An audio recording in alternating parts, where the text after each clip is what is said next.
В каждом маленьком ребенке и в мальчишке, и в девчонке есть по 200 грамм взрывчатки или даже полкило. Должен он бежать и прыгать, все хватать, ногами дрыгать, а иначе он взорвется, трах-бабах, и нет его.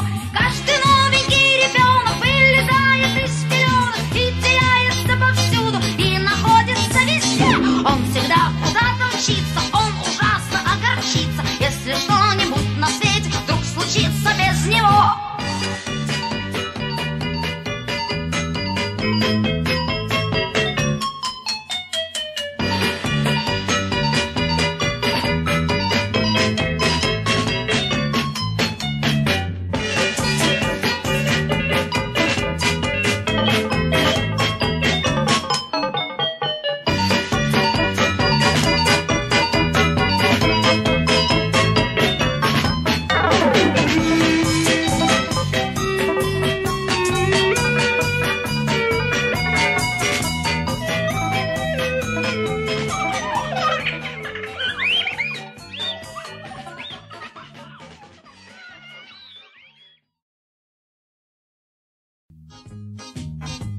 В каждом маленьком